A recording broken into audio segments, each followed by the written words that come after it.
Well, we got a little bit of paint peeling and a little bit of rust coming on here, so might as well check the brakes, touch it up, and sandblast this off with Janky McJankerson's Sandblasting Studio.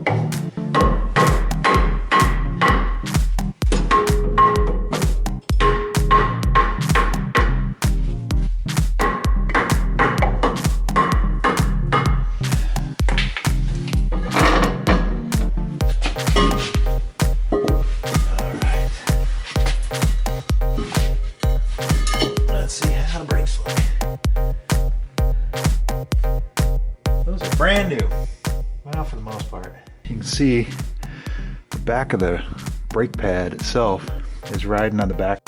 So you can see the original height of the brake pad and the height of the brake pad as it is right now. So yeah, it looks pretty darn good.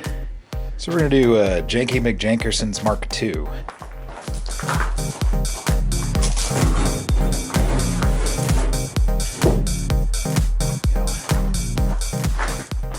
Oh, Eric? Yeah, I do own gloves.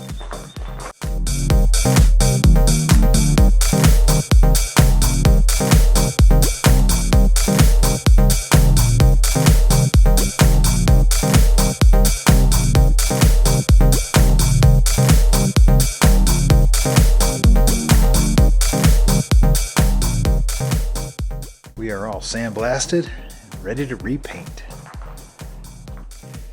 So in my infinite excitement to get rid of the rust and paint from these nuts, I ended up hitting them with the sandblaster. Unfortunately, I didn't remove the 80 grit garnet that I had in the sandblaster and replace that with the walnut that I was planning on using. So I blew all of the nickel off of these. So we're going to go ahead and replate them. So in order to actually replate them, you're going to need your nickel anode. This any power supply will do, as long as it's underneath an amp.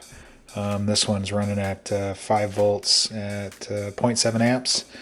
Then some distilled white vinegar, a little bit of salt to increase the conductivity of the vinegar. Put those into a mason jar or whatever.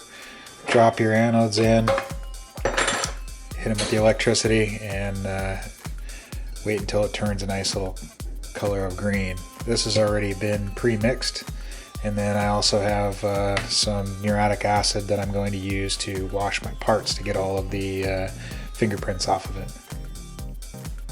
As you can see, we got our part in the acid, doing a little etch. We'll leave that in there for about a minute, and then we'll rinse it off with water.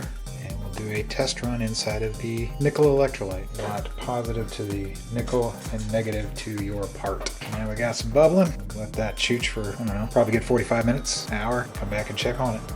All right, we've been in there for 45 minutes. Let's see what we got.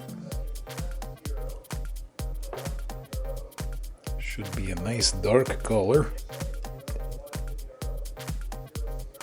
There we go. Brighten up once we polish it. If we polish it.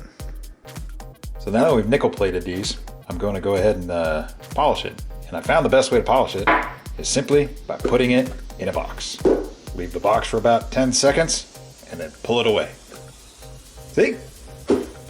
Just kidding. I went ahead and bought a complete set from Ryder truck parts online.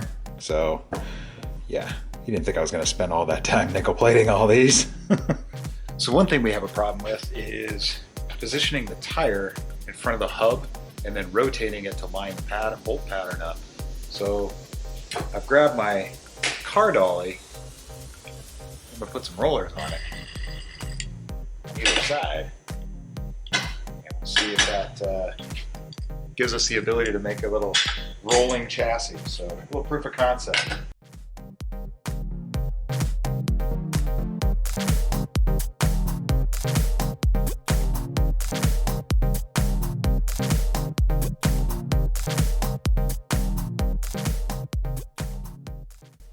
One hole down. Now we'll go mark the one that's going to go in between.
Well, that worked.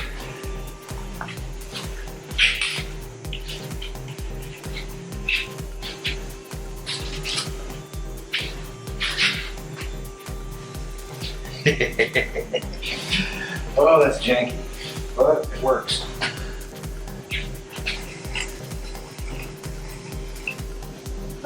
Cool. Yep, that's gonna work.